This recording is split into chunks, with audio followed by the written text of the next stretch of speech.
Voici le vélo Aston, je vais vous montrer comment l'assembler. Nous avons donc les roues, les éléments structurels du cadre, le volant, le mode d'emploi, le siège, la capote amovible, le manche parental et les housses latérales du siège avec les accessoires. Le montage commence par les roues arrière. Glissez-les dans l'orifice du cadre jusqu'à ce que vous entendiez un clic. La même chose de l'autre côté. L'étape suivante, c'est le montage du garde-boue sur la fourche. Très important, l'encoche sur le garde-boue doit être à l'avant. Pour ce faire, utilisez la vis livrée avec le kit.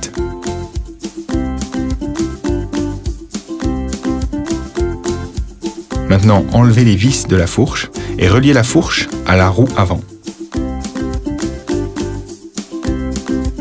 Glissez la fourche sur les goupilles en plastique de la roue avant. Ensuite, serrez les vis de fixation des deux côtés.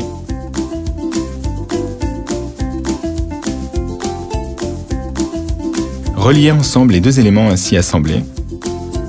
Retirez la vis de la fourche, positionnez l'orifice dans le cadre sur la fourche avec la roue avant, appuyez très fort. Et maintenant, le volant. Fixez la sonnerie.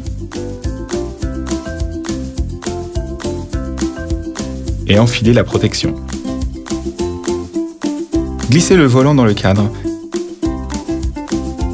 et assemblez ces deux éléments avec une vis. Serrez cette vis, puis repoussez la protection vers le bas. Maintenant, l'étape suivante, l'installation du câble de traction. Il y a un orifice sur le côté de la fourche avant.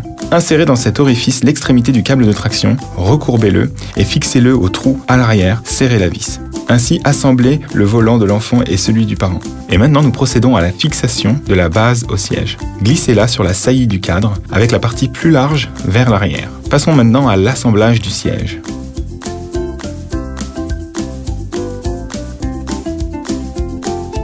Fermez la fermeture éclair sur la protection à l'arrière du dossier. Insérez les protections latérales dans les orifices sur les côtés du siège. Ensuite, tournez-les pour les verrouiller. Glissez le tissu sur les barrières latérales pour former un garde-corps. Donc, le siège assemblé vient se mettre sur le cadre. Sur le cadre du vélo, en dessous, il y a un repose-pied. Repoussez la protection grise vers le bas et dépliez le repose-pied. Maintenant, posez le siège sur sa base.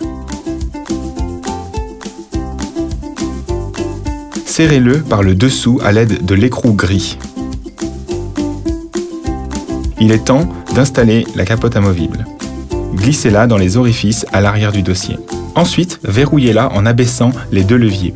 Fixez les ceintures de sécurité à l'aide des crochets au cadre de la capote amovible. Maintenant le panier. Fixez à l'arrière du vélo à l'aide de cette vis de fixation. Apposez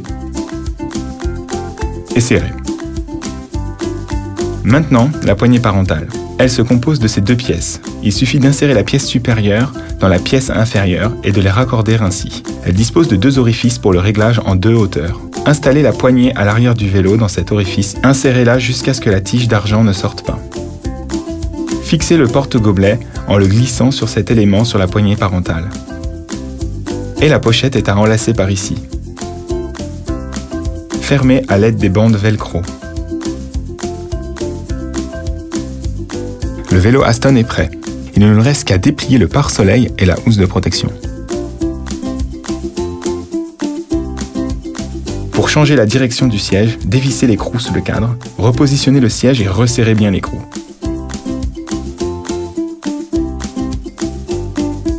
De même manière, nous déplaçons le siège vers l'avant et vers l'arrière.